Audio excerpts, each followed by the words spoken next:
అదే RTV app వార్తల్ని క్షణాల్లో చదివే అవకాశం ఉంటుంది. ఒక న్యూస్ పేపర్, ఒక టెలివిజన్ ఛానల్ మీ చేతుల్లో ఎప్పుడూ ఉంటాయి.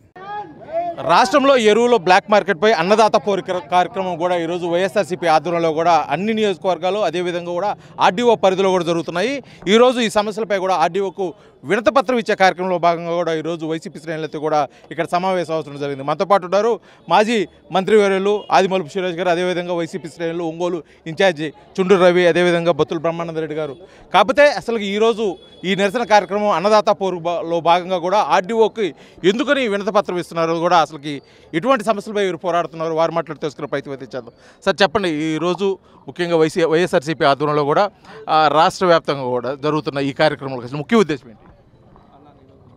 ఈ కూటమి ప్రభుత్వం తీసుకుంటున్నటువంటి రైతు వ్యతిరేక విధానాలు గత 14 నెలలుగా రైతాంగాన్ని, రైతు కూలీల్ని, ప్రజానికాన్ని చాలా ఇబ్బందులకు గురిచేశాయి. అనేక పర్యాయాలు రైతులు రోడ్డుకెక్కారు. ఈరోజు మరొకసారి ముఖ్యంగా ఆరుగాలం పండించే పంట మీ అందరికీ తెలుసు, దేవుడు కరుణించాడు, మంచి వర్షాలు కురిశాయి. కానీ ఈ యొక్క కూటమి ప్రభుత్వం రైతాంగానికి అందించాల్సినటువంటి ఎరువులు సకాలంలో అందించక వాళ్ళ దిగుబడి తగ్గే ప్రమాదం ఉంది. రైతాంగం అంతా కూడా మరి ఈరోజు మన పంటలు వేసుకొని మరి ఈరోజు ఎరువులు లేక ఇబ్బంది పడుతున్నటువంటి పరిస్థితుల్లో మొద్దు నిద్రపోతూ ఉన్నారు. వ్యవసాయ శాఖ మంత్రి గారు కానివ్వండి, ముఖ్యమంత్రి గారు కానివ్వండి, వాళ్ళే ఒప్పుకుంటూ ఉన్నారు. అనేక జిల్లాలు శ్రీకాకుళం మొదలుపెట్టుకొని శ్రీకాకుళం, కోనసీమ, ఏలూరు, మరి కర్నూలు, కాకినాడ, మరి బాపట్ల, కృష్ణా జిల్లాల్లో రైతాంగం విపరీతంగా ఇబ్బంది పడుతున్నటువంటి పరిస్థితి ఉంది. ఎంత డిమాండ్ ఉంది ఎరువులకు, మీరు ఎంత సప్లై చేశారనే విషయం మాత్రం మరి ఈ యొక్క వ్యవసాయ శాఖ మంత్రి గారు కానివ్వండి, ముఖ్యమంత్రి గారు కానివ్వండి చెప్పట్లేదు. కేవలం అక్కడి నుంచి వచ్చాయి, ఇక్కడి నుంచి వచ్చారు. మాకు తెలిసినంతవరకు సుమారు రమారమి 40% యూరియా కొరత ఈ రాష్ట్రంలో ఉంది. లక్షల మెట్రిక్ టన్నుల యూరియా అవసరం. సుమారు రబీ కానివ్వండి, ఖరీఫ్ కానివ్వండి, రెండు కలిపితే 16 లక్షల టన్నులు కావాలంటే 11 లక్షల టన్నులు మాత్రమే అందుబాటులో ఉంది. మంత్రి అంటారు, ఈరోజు వ్యవసాయ మంత్రి అంటారు, రబీలోకి మేము ఏర్పాటు చేస్తున్నాం, రబీలో 8 లక్షల టన్నులు మేము ఏర్పాటు చేస్తాం. అసలు ఎరువులు ఎక్కువ వాడకూడదు, ఎరువులు వాడితే ఆరోగ్యానికి హానికరం, ఎరువులు తక్కువ వాడినకి సబ్సిడీ ఇస్తామని ఇవన్నీ కాకేమో కబుర్లు చెప్తే ఈరోజు మొద్దు నిద్రపోతూ రైతాంగాన్ని వాళ్ళ యొక్క ఆత్మగౌరవాన్ని దెబ్బతీసే విధంగా వారిని హేళన చేస్తూ అందులో తప్పేముంది? వ్యవసాయ మరి ఈరోజు రైతులు లైన్లో నిలబడి దిగిన బొఫేలో ప్లేట్లు పట్టుకొని మరి భోజనం కోసం నిలబడతాం కదా అని చెప్పి ఆకలికి అలమటిస్తున్నటువంటి రైతాంగాన్ని కడుపు నిండినటువంటి ఈ యొక్క మంత్రి, వ్యవసాయ మంత్రి హేళనగా మాట్లాడుతూ ఉంది. తీవ్రంగా మేము ఖండిస్తూ ఉన్నాం. కాకపోతే అయితే రాష్ట్రంలో ఇప్పుడు జరుగుతున్నటువంటి ఈ యూరియా కొరత కేవలం కృత్రిమ కొరత, కావాల్సినంత యూరియా రాష్ట్రంలో నిల్వ ఉంది, మేము దానికి కావాల్సిన అన్ని ఏర్పాట్లు కూడా చేస్తున్నామని చెప్పేసి ప్రత్యేకించి రాష్ట్ర ముఖ్యమంత్రి దగ్గర నుంచి ఒక నియోజకవర్గం ఎమ్మెల్యే దగ్గర కూడా అదే మాట చెప్తున్నారు. అన్ని పరిస్థితుల్లో కూడా యూరియా దొరుకుతుందని చెప్పన్నారు. మీకు ఒక మాట చెప్పొచ్చా?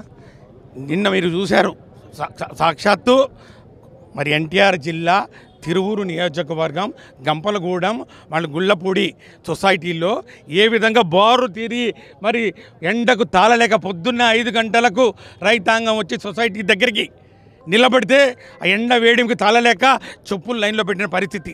ఎందుకు వీళ్ళు మరి రైతు భరోసా కేంద్రాల ద్వారా గత ప్రభుత్వం, జగనన్న ప్రభుత్వంలో రైతాంగానికి 50 రూపాయలకు తక్కువగా వారి రైతులకు వాళ్ళ పొలాల దగ్గరికి అందించినటువంటి పరిస్థితి ఎందుకు వీళ్ళు చేయట్లేదు? ఎందుకు ఈరోజు వీళ్ళు ఈ యొక్క బ్లాక్ మార్కెటింగ్ ఈరోజు మళ్ళిస్తూ ఉన్నారు? 50% డిమాండ్ ఏదైతే ఉందో మార్కెట్కి ఇవ్వాలా లేదా? మార్కెట్ నుంచి మార్కెట్ కమిటీలకు ఇవ్వాలా లేదా? మార్కెట్ కమిటీల నుంచి సొసైటీలకు ఇవ్వాలా లేదా? సొసైటీల నుంచి ఎఫ్పిఓలకు ఇవ్వాలా లేదా? ఎందుకు ఇవ్వట్లేదు? ఎందుకు బ్లాక్ మార్కెట్కు పంపిస్తూ ఉన్నారు? ఎందుకంటే ఇందులో 300 కోట్ల రూపాయల స్కామ్ జరిగింది. 260 రూపాయలకు 45 కేజీల యూరియా సంచి ఏదైతే మార్కెట్ కమిటీల్లో లేకపోతే సొసైటీల ద్వారా ఇచ్చేది ఈరోజు బ్లాక్ మార్కెటింగ్ ద్వారా 450, 500 రూపాయలు పోతా ఉన్న పరిస్థితి ఈరోజు కనపడుతూ ఉంది. అందుకే కడుపు మండి ఈరోజు రైతాంగం రోడ్డుకెక్కింది. వారికి భరోసాగా ఈరోజు వైఎస్ఆర్ కాంగ్రెస్ పార్టీ అండగా నిలబడుతోంది. దమ్ముంటే ఈరోజు ముఖ్యమంత్రి గారు, వ్యవసాయ శాఖ మంత్రి గారు ఈరోజు చెప్పమనండి ఎన్ని లక్షల టన్నులు ఈరోజు ఇచ్చారని. కేంద్ర ప్రభుత్వంతో ఈరోజు సంధిగా ఎన్డీఏ ప్రభుత్వం ఇక్కడ ఉంది కదా, కేంద్ర ప్రభుత్వం నుంచి రావాలి కదా ఆ యూరియా. అదిగో గంగవరం పోర్టులో దిగింది, ఇదిగో కాకినాడ పోర్టులోంచి దిగింది, ఇదిగో 10,000 టన్నులు వచ్చినాయి. ఏంది 10,000 టన్నులు, ఏంది 20,000 టన్నులు? ఎంత కావాలి? 8 లక్షల టన్నుల మెట్రిక్ టన్నుల యూరియా అవసరమైతే, డిఏపి ఎరువులు అవసరమైతే, కాంప్లెక్స్ ఎరువులు అవసరమైతే, ఏది దేవుడు కరుణించి వర్షం పడుతున్నా కూడా ఈ కూటమి ప్రభుత్వం రైతన్న కడుపులు మాను కొడుతూ ఉంది.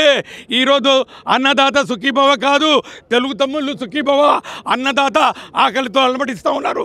అందుకే మేము ఈరోజు రోడ్డుకి ఎక్కాం, ఈ ప్రభుత్వాన్ని నిలదీస్తాం. ఎన్ని లక్షల టన్నుల మెట్రిక్ యూరియాలు ఈరోజు అందించారో నిగ్గు తేల్చాలని చెప్పి మేము డిమాండ్ చేస్తూ ఉన్నాం. వీటితో పాటు ఈరోజు 5 డిమాండ్లతోటి ఈరోజు ఆర్డీఓ గారి దగ్గరికి వెళ్తూ ఉన్నాం. మొదటి డిమాండు, ఈ యూరియాలన్నీ కూడా, యూరియా కానివ్వండి, కాంప్లెక్స్ కానీ, డయామోనియం ఫాస్ఫేట్, డిఏపి ఎరువులు కానివ్వండి, అన్నీ కూడా అందించాలి. ఎంత డిమాండ్ ఉంటే అంత డిమాండ్ మార్కెట్ ద్వారానే అందించాలి. అట్లాగే రెండవది, బ్లాక్ మార్కెటింగ్ ద్వారా ఎవరు చేస్తున్నారో వాళ్ళ మీద చర్యలు తీసుకోవాలి. వ్యవస్థలన్నీ నిర్వీర్యం అయిపోయినాయి, ఆ విజిలెన్స్ అండ్ ఎన్ఫోర్స్మెంట్ పనిచేయట్లేదు. మూడవది, మద్దతు ధర ఇవ్వాలి, అందరికీ మద్దతు ధర ఇవ్వాలి. 4, ఉచిత బీమా పథకాన్ని పునరుద్ధరించాలి. 5వది, అకాల వర్షాలతో పంట నష్టం కలిగిన వాళ్ళకి ఎన్యూమరేషన్ చేయలేదు, ఎన్యూమరేషన్ చేసి వాళ్ళకి ఇన్పుట్ సబ్సిడీ ఇవ్వాలి అని చెప్పి మేము డిమాండ్ చేస్తాం. సార్ మీరు చెప్పండి, గతంతో పోల్చుకున్నట్టయితే, గత వైఎస్ఆర్సీపీ ప్రభుత్వంతో పోల్చుకున్నట్టయితే ఈసారి మేము బలంగానే రైతులకు ఆదుకుంటున్నాము, కావాల్సిన అన్ని ఏర్పాట్లు కూడా చేస్తున్నాము, ఇచ్చిన ప్రతి ఒక్క హామీ కూడా మేము నెరవేరుస్తున్నామని చెప్పేసి కూటమి ప్రభుత్వం గట్టిగా చెబుతున్న పరిస్థితి. కానీ ఈరోజు మీరు చేస్తున్న ఈ నిరసన కార్యక్రమం ముఖ్య ఉద్దేశం పచ్చి అబద్ధాలు. ప్రభుత్వం అబద్ధాలతో కాలక్షేపం చేస్తూ ఉంది. ప్రతి పథకం అంతే, పథకాలన్నీ అనౌన్స్ చేసి సంవత్సరం తర్వాత కూస్తూ చేస్తూ వాటికి ఎట్లా తూట్లు పడవాలో ఆలోచిస్తున్నట్టే రైతులను కూడా మోసం చేస్తున్నారు. పంట పండితే దానికి గిట్టుబాటు ధర ఉండదు. రైతు పంట పండించాలంటే ఎంత కష్టం. రైతుని ఏ విధంగా ఆదుకోవాలో జగన్మోహన్ రెడ్డి గారు ఈ దేశానికే మార్గదర్శకంగా చేసి చూపించారు. విత్తనాల్లో సబ్సిడీ విత్తనాలు, క్వాలిటీ విత్తనాలు రైతు భరోసా కేంద్రాల్లో ఇవ్వటం, ఎరువులు, క్వాలిటీ ఎరువులు రైతు భరోసా కేంద్రాల్లో ఇవ్వటం, తక్షణమే సబ్సిడీ ఇవ్వటం, అదేవిధంగా క్రాప్ ఇన్సూరెన్స్ ఉచితంగా చేయటం. మరి ఎక్కడ ఈ జిల్లాలోనే ఒక్కొక్క రైతుకు 5 లక్షలకు పైగా క్రాప్ ఇన్సూరెన్స్ వచ్చింది మా ప్రభుత్వంలో. ఇవాళ క్రాప్ ఇన్సూరెన్స్ లేదు, పంటలకు గిట్టుబాటు ధర లేదు. అదేవిధంగా ఆకలికి యూరియా కూడా ఇప్పించలేని దౌర్భాగ్య పరిస్థితిలో చంద్రబాబు నాయుడు ఉన్నాడు. యూరియా ఇప్పిస్తే మళ్ళీ ధాన్యం పండిస్తే ఆ ధాన్యం కొనాల్సి వస్తుందని కూడా ప్రభుత్వం యూరియా తగ్గిస్తుందని మనం అర్థం చేసుకోవాలి. పక్క రాష్ట్రంలో 500 రూపాయలు కింటాకి అదనంగా డబ్బులు ఇచ్చి ప్రోత్సహిస్తుంది ప్రభుత్వం. ఇక్కడ కనీసం ఎరువులు ఇవ్వడానికి కూడా దిక్కుమాలిన తరంగా చంద్రబాబు నాయుడు 40 years ఇండస్ట్రీ పరిపాలిస్తున్నారు. అది వాళ్ళ చేతకాంతనం అని సందర్భంగా తెలియజేస్తుంది. ఈ మొత్తానికి కూడా వైఎస్ఆర్సీపీ ఆధ్వర్యంలో జరుగుతున్నటువంటి ఈ అర్జీ ఇచ్చే కార్యక్రమంలో భాగం కూడా ప్రధానంగా ఒక 5 డిమాండ్లు. యూరియా కొరతని నివారించడంతో పాటు పంట నష్టపోయిన వారికి బీమా కల్పించడం, అదేవిధంగా కూడా నష్టపరిహారం చెల్లించడంతో పాటు పంటలకు గిట్టుబాటు ధరలు కల్పించాలని చెప్పేసి సుమారు 5 డిమాండ్లతో కూడా ఈరోజు ఆర్డీఓ కార్యాలయంలోకి వెళ్ళి వినతిపత్రం కూడా ఇవ్వడం జరుగుతుంది.